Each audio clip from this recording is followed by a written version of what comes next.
नमस्कार, मैं रंजीत एस्ट्रोलाइट के इस चैनल में आप सभी का स्वागत करता हूं।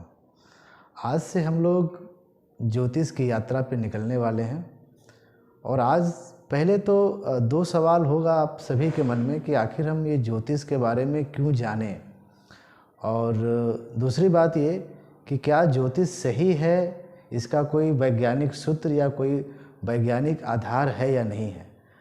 तो सबसे पहले अगर हम पहले वीडियो की शुरुआत करें या फिर हम ग्रहों के बारे में विशेष तौर पे बातचीत शुरू करें, इससे पहले हम लोग थोड़ा समझते हैं कि ज्योतिष का वैज्ञानिक आधार क्या है और हम लोग कैसे इसको और तर्क के साथ इसको जोड़ के देख सकते हैं।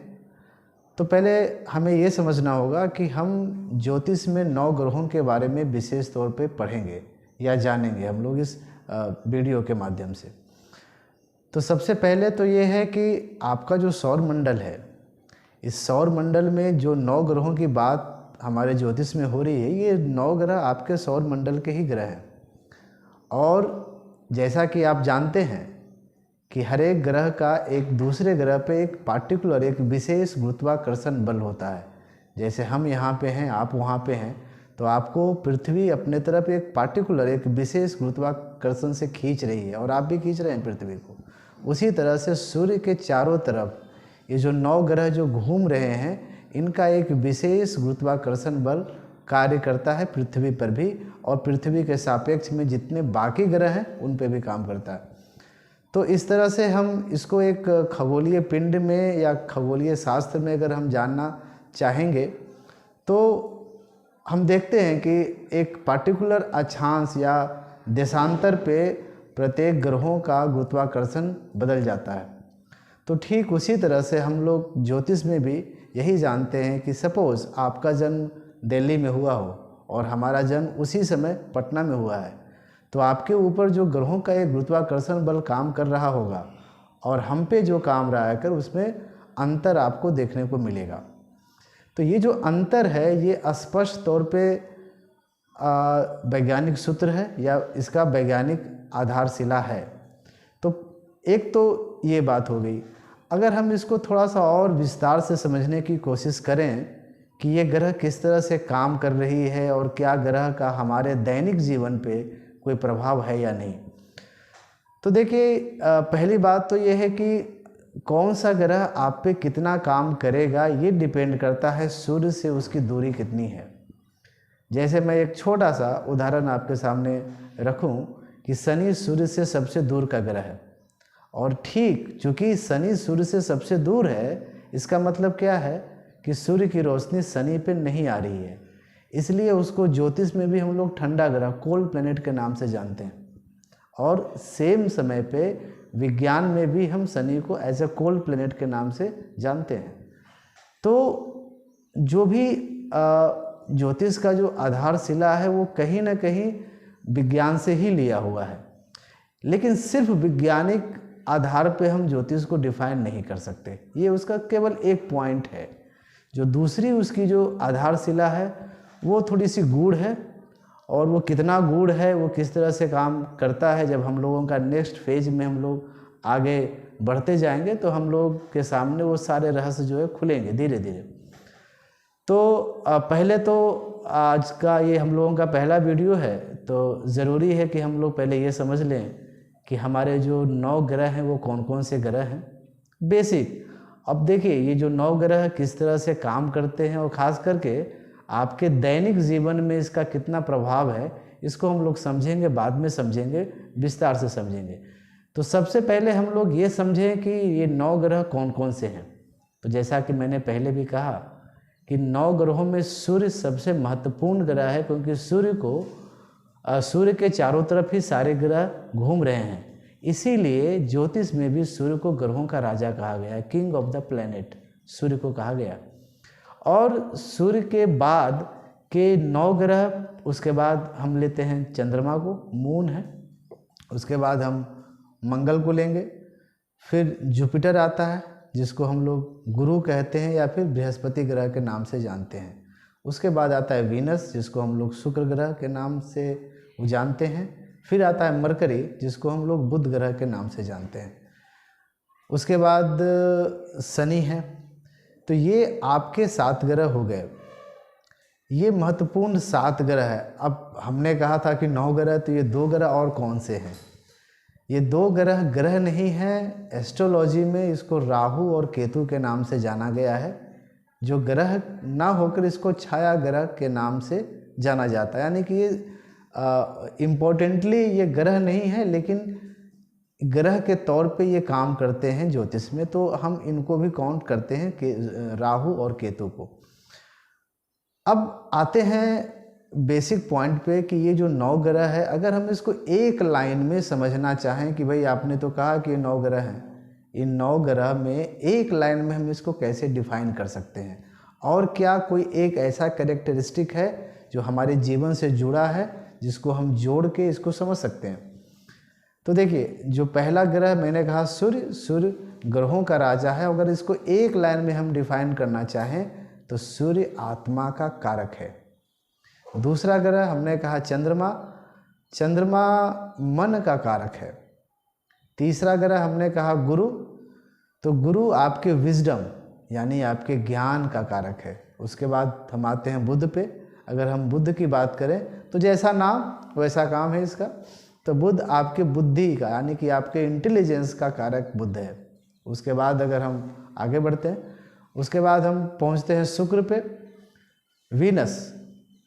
तो वीनस यानी कि शुक्र ग्रह आपके कंफर्ट का कारक है और इसको बीज कारक कहा जाता है। बेसिक अगर हम इसको एक शब्द दें तो ये बीज कारक है। इसका मतलब क्या है? जहाँ से एक नए जीवन की जो शुरुआत होती है उसको हम शुक्र से जोड़ के देख सकते हैं, या हम उसको शुक्र से जोड़ते हैं। उसके बाद हम पहुँचते हैं शनि ग्रह पे। शनि ग्रह आपके, चूँकि आप लोगों ने सीरियल में भी कई बार आप लोगों ने उसको देखा होगा कि शनि को हम लोग कर्म फल का देवता कहते हैं, उसी तरह से ज्योतिष में भी इसको कर्म कारक कहा गया है। कर्म कारक का मतलब ये है कि आप जितने भी कर्मास करते हैं पूरे लाइफ में, फ्रॉम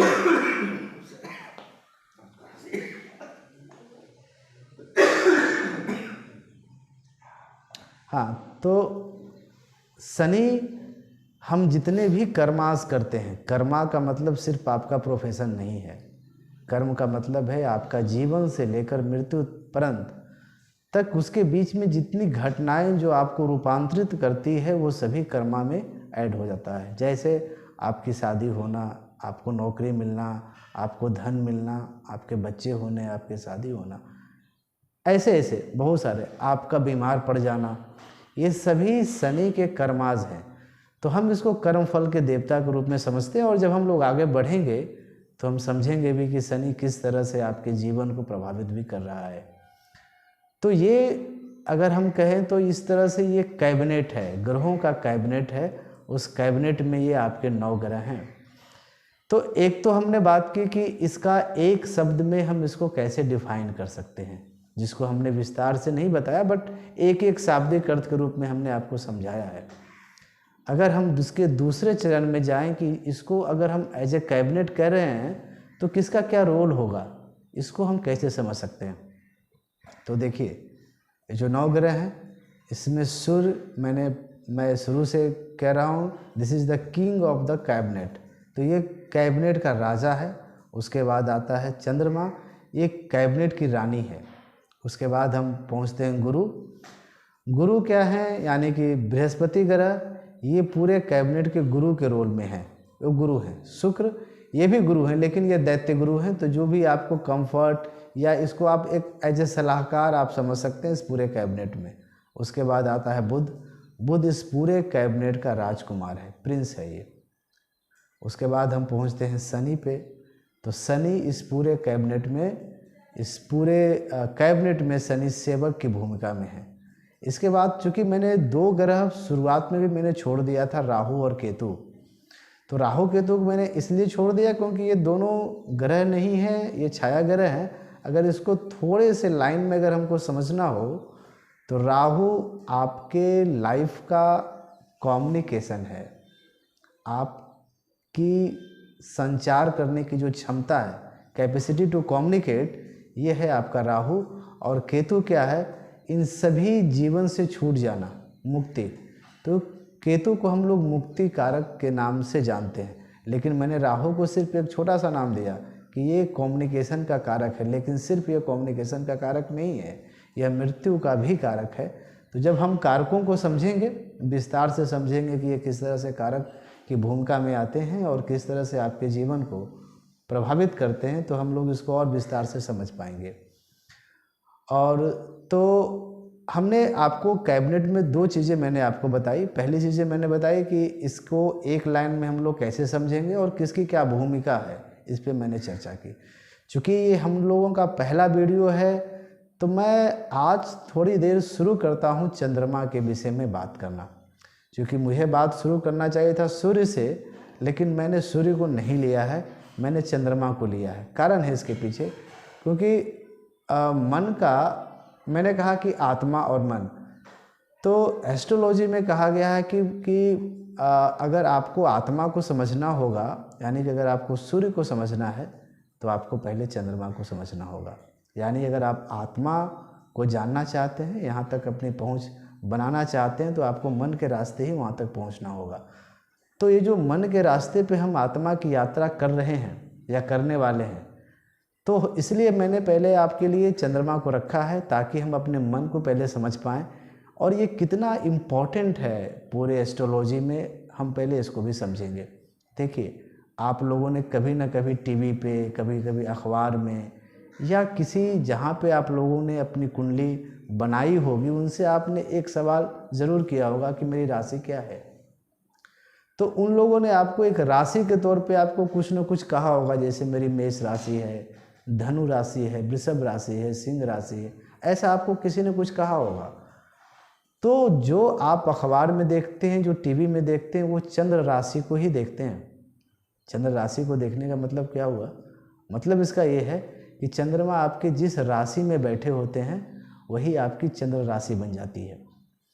अब देखिए, इसको थोड़ा इम्पोर्टेंटली हमको समझना होगा कि ये राशि क्यों बन जाती है, राशि क्या है। क्योंकि जब मैंने अभी आपसे कहा ये राशि है, तो थोड़ा आपके मन में थोड़ा कन्फ्यूजन हो सकता है कि राशि होती क्या है।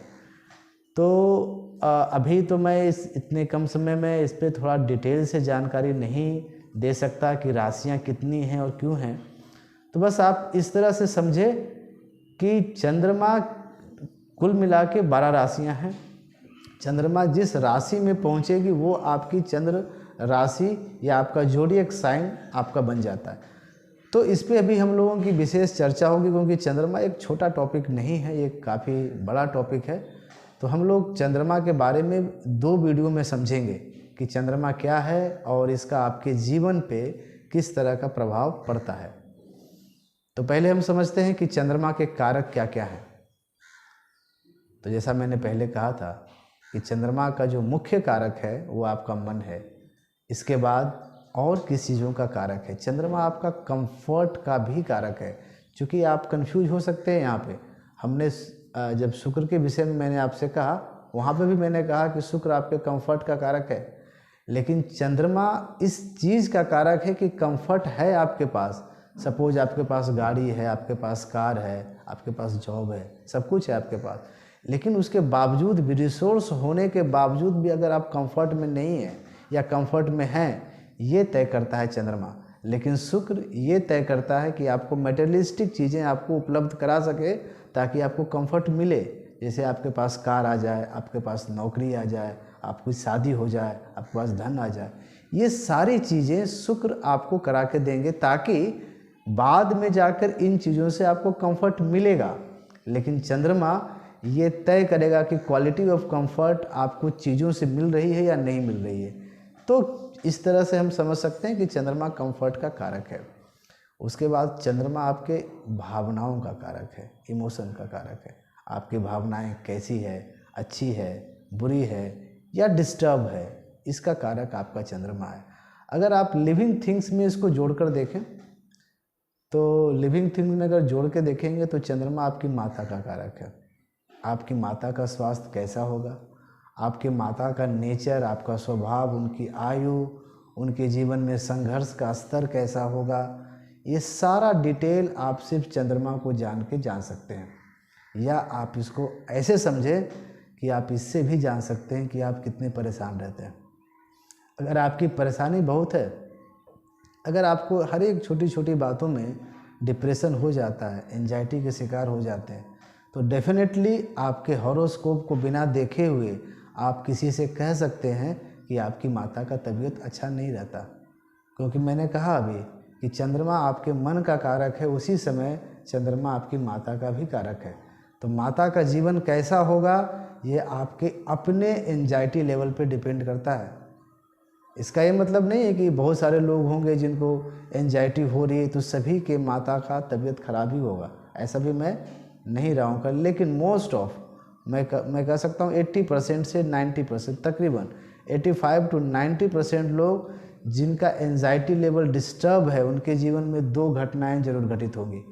या तो माता ने अपने जीवन में स्ट्रगल बहुत किया होगा, या उनको अपने, या फिर आपको, चाहे उनका स्ट्रगल किसी भी स्तर पे हो सकता है। सपोज़ कि उनके आपके फादर की डेथ पहले हो गई हो, ये भी उनके लिए एक स्ट्रगल का कारक हो सकता है। जिस तरह से हमने कहा कि बहुत सारे कारक हैं चंद्रमा के, और अगर हम कारक पे ही बातचीत करने लगें तो डेफिनेटली कम से कम 4 घंटे तो लगेंगे सिर्फ चंद्रमा के कारक पे डिस्कशन करने में। इतना बड़ा है चंद्रमा। क्योंकि मन, जैसे हमने कहा कि मन जब इतना विस्तारित है तो चंद्रमा भी उतना ही विस्तारित है, और इसीलिए चंद्र को एक राशि के तौर पे हम लोग लेते भी हैं। तो अभी तक हमने कुछ थोड़े थोड़े से जो इसके सिग्निफिकेंसेस हैं, यानी जो इसके कारक हैं, इस पे मैंने चर्चा की है। अगला जो हमारा वीडियो होगा हम लोग इसको और गहराई से समझेंगे कि हम कैसे जानें, अगर हमारे पास हॉरोस्कोप नहीं है, हमारे पास कुंडली नहीं है, हमको नहीं मालूम है कि हमारी कौन सी राशि है, हमारा जन्म कहाँ हुआ है, कैसे हुआ है, तो हम अपने पर्सनल जीवन को देखकर कैसे इस बात पे पहुँचें कि हमारा चंद्रमा अच्छा है या बुरा है, या हमारे साथ क्या हो सकता है अगर आपका चंद्रमा खराब हो रहा हो। तो इसके बारे में हम लोग डिटेल से पढ़ेंगे और जानेंगे और अगले वीडियो में। लेकिन मैं चाहूँगा आप सभी से कि इस वीडियो को देखें और अपने कमेंट करें। आप कमेंट करके हमें ये ज़रूर बताएं कि आपको ये वीडियो कैसा लगा और आप क्या जानना चाहते हैं। और दूसरी बात, आप इस हमारे चैनल को ज़रूर सब्सक्राइब करें और लाइक करें, क्योंकि आपके सब्सक्रिप्शन से और आपके लाइक से हमारी बातें बहुत लोगों तक पहुंच सकती है। ठीक है, धन्यवाद।